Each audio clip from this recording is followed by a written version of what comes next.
আমরা মাত্র কদিন আগেই ঢাকা বিশ্ববিদ্যালয়ের ফজলুল হক হলে খুবই আয়োজন করে তোফাজ্জল নামে এক যুবককে পিটিয়ে মারার ঘটনা আমরা জেনেছি।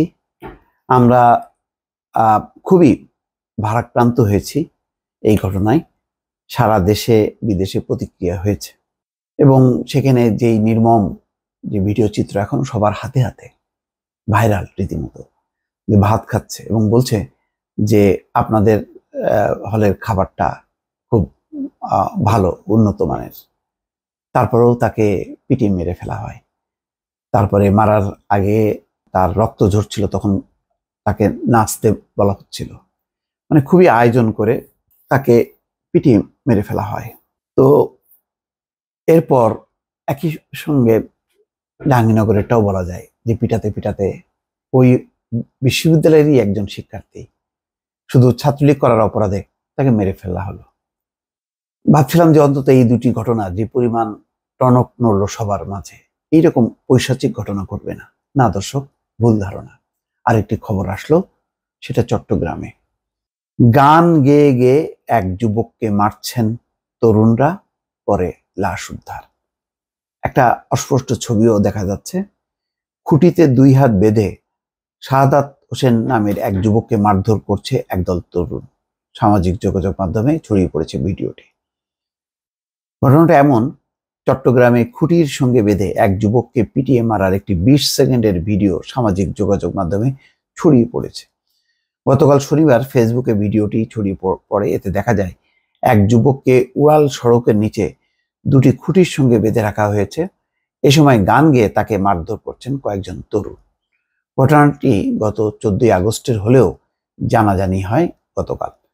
খোঁজ নিয়ে জানা গেছে যাকে মারধর করা হচ্ছে ওই যুবকের নাম মোহাম্মদ শাহাদাত হোসেন, 24।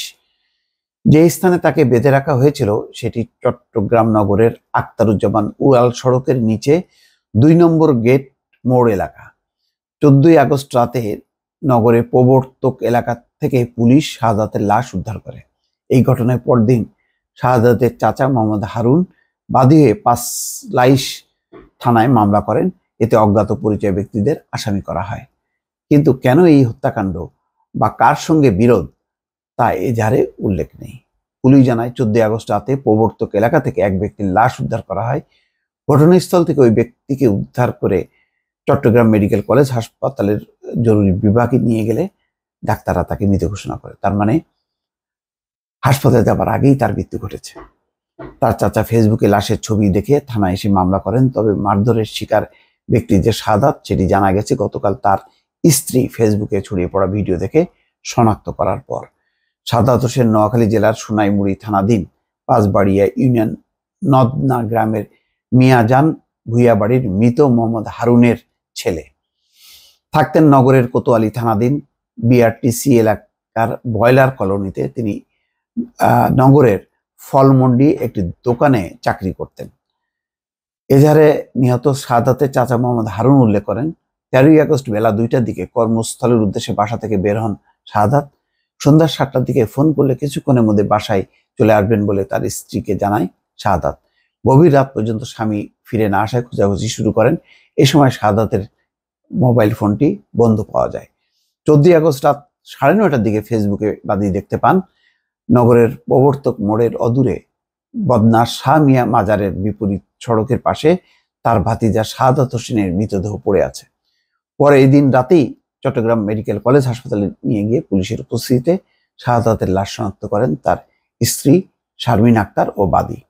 5 লাইশ থানার ভারপ্রাপ্ত কর্মকর্তা মোহাম্মদ সোলাইমান প্রথম আলোকে বলেন, ভিডিও ছড়িয়ে পড়ার পর শাহাদাতের স্ত্রী মারধরের শিকার ব্যক্তি শাহাদাত বলে নিশ্চিত করেছেন। তবে যারা মারধর করেছেন তাদের পরিচয় জানার চেষ্টা চলছে, তাদের শনাক্ত করে ব্যবস্থা নেওয়া হবে। দর্শক, এই হচ্ছে পরিস্থিতি। দর্শক, কি বলবেন? গান গেয়ে গেয়ে যুবককে মারধর করা হলো শাহাদাতকে এবং তারপর সে মারা গেল। কি পরিমাণ নিষ্ঠুরতা, কি পরিমাণ অমানবিকতা মানুষের মধ্যে ডেভেলপ করছে। পিটায় পিটায় মারছে, শুধু একটা না, বহু জায়গায় এই ঘটনা ঘটছে প্রায় প্রতিদিনই। তার মানে হচ্ছে এই যে মব জাস্টিসের বিরুদ্ধে যে বলা হচ্ছে, সবাই বলছে যে পিটিয়ে মারা যাবে না কাউকে, এটা কোনো কাজে আসছে না। বলা হচ্ছে আইন নিজের হাতে তুলে নেওয়া যাবে না, না, এটাও কোনো কাজে আসছে না। দর্শক, এই হচ্ছে আমাদের পরিস্থিতি এখন। ভালো থাকবেন। আল্লাহ হাফেজ।